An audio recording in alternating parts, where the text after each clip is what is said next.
दोस्तों, आजकल high court, supreme court, lower court हर जगह फॉल्स एक्विजिशंस, स्पेशली कभी रेप का केस होता है, कभी अटेम्प्ट टू रेप का केस होता है, कभी अननेचुरल का सेक्स करने का केस होता है। कोर्ट भरी हुई है इस तरह के केसेस से, and many of them, in fact majority of them are false acquisitions. अब बहुत बार ऐसा होता है कि कोई महिला है, किसी बंदे के साथ इन्वॉल्व्ड है एंड एडवेंचरिज्म चल रहा है और साथ में प्रेम प्रसंग भी हो रहा है, लेकिन कुछ कारणवश वो जिसके साथ इंटेंगल्ड है वो उससे शादी नहीं करता। तो सबसे पहले महिला जो है एक वकील का सहारा लेती है और वकील उसको एडवाइस करता है कि आप उस पर रेप का केस, एंड उसके बाद केस चालू हो जाता है एंड महिला कभी कोई कोर्ट में अपीयर नहीं होती, बंदा परेशान हो रहा होता है। लेकिन एक स्टेज आने के बाद जब केस एक अपना नॉर्मल मोड़ लेते हुए जब कंक्लूसिव स्टेज पर आता है और विटनेस अपीयर नहीं होता, नहीं जिसने केस फाइल किया है वो भी अपीयर नहीं होता,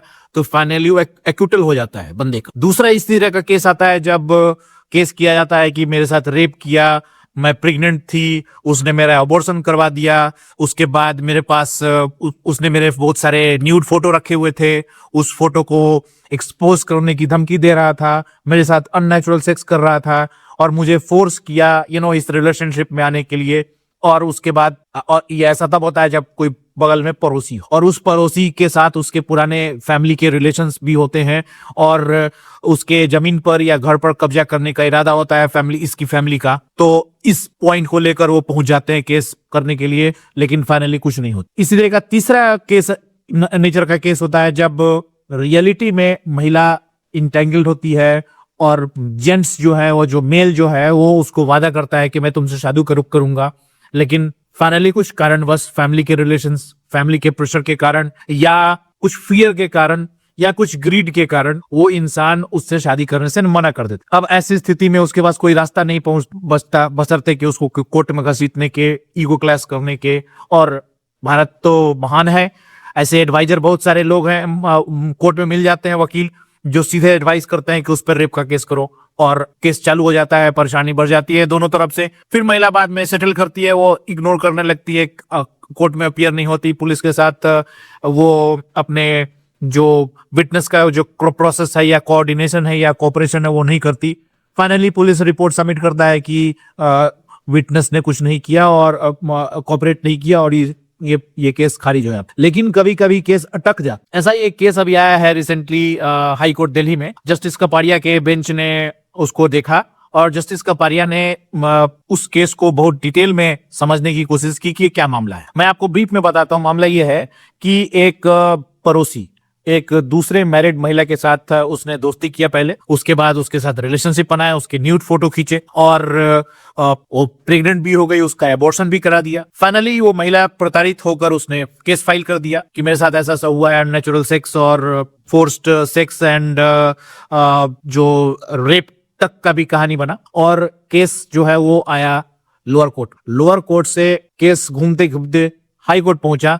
इस बीच में महिला ने अपने पति को डाइवोर्स देके इस इंसान के साथ शादी कर ली। अब जब शादी हो गई तो फिर फाइनली मामला कोर्ट में आया कि भाई इस एफआईआर को क्वेश कर दिया जाए। महिला खुद बोल रही है कि इसको क्वेश कर दीजिए बिकॉज हमारे और उसके बीच में अब वो पुराने वाले जो स्टोरी है वो नहीं है, हम तो शादीशुदा हैं, तो रेप का कोई लॉजिक नहीं बनता है। इस बात पर जस्टिस कपाड़िया ने कहा कि आप लोगों ने मजाक बना रखा है कोर्ट को, झूठे केस करते हो और उसके बाद से क्रेडिबिलिटी खत्म करते हो इस तरह के केसेस का। समाज में आप एक तरह से समझिए जो केस का वैल्यू है वो घटा रहे हो। और अगर आपके साथ सचमुच में रेप हुआ था तब तो इसको पनिशमेंट मिलना चाहिए बिकॉज ये क्राइम है और समाज में इस तरह के क्रिमिनल का पनपना अच्छा नहीं। लेकिन अगर आपके साथ इस तरह का केस नहीं हुआ था, उसने रेप आपका नहीं किया था और आपने उस पर केस किया, तो दैट मीन्स आप गलती किया, आपको समाज सजा होनी चाहिए। और तीसरी बात, अगर फोर्सिबली आपके साथ उसने शादी कर ली है और still you are in situation of distress, तो ऐसी स्थिति में इसका प्रॉपर इन्वेस्टिगेशन होना चाहिए और स्टेट को आपको सपोर्ट करना चाहिए। इन्वेस्टिगेशन के दौरान ये इंश्योर करना चाहिए कि आपके साथ जो इसने किया है रेप करने के बाद आप उसके साथ शादी कर रहे हो, ये तो आप उसके रेपिस्ट के जिंदगी में एक प्रीमियम वैल्यू ऐड कर रहे हो कि भाई आप रेप कर लो, शादी कर लो, बात खत्म। और इस तरह से समाज में और भी रेप के केसेस बढ़ेंगी और समाज में क्राइम बढ़ेगा। तो इसका क्वेश जो करने का जो प्रोसेस है उसको खारिज कर दिया हाई कोर्ट ने, और कहा कि इसका प्रॉपर इन्वेस्टिगेशन होगा, इंक्वायरी बैठाई जाएगी। अगर आपने गलत केस किया है तो आपको पनिशमेंट मिलेगा, सजा होगी जो प्रोविजन है उसके द्वारा लॉ के तहत। और अगर आपने सही में केस किया था, आप पे रेप हुआ था, तो इस बंदे पे केस चलेगा। और इसके अलावा भी अगर आप उसको माफ कर दे रही हैं अंदर से, और तब ये इंश्योर करना पड़ेगा कि आपके साथ जो शादी हुई है कोई मजबूरी से तो नहीं की है इसने, और if is type still you are in a trouble तो स्टेट्स आपकी मदद करें। तो इस बात को कहकर केस को खारिज कर दिया गया मित्रों।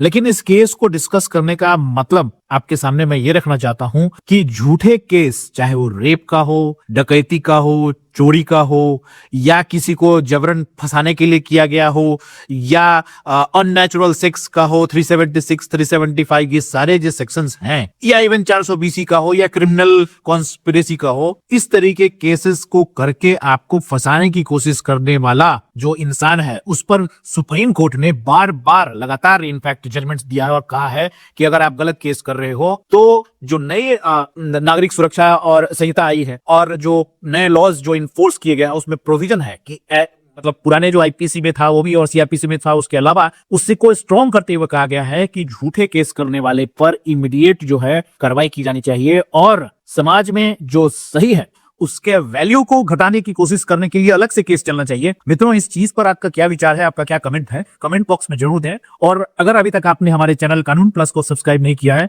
तो मैं रिक्वेस्ट करूंगा कि आप उसको सब्सक्राइब कर लें, बेल बटन दबाएं, ताकि हमारे और आपके बीच में संपर्क बना रहे। तब तक के लिए मित्रों फिर से दोबारा मिलेंगे, तब तक के लिए आदियोस एंड गुड बाय।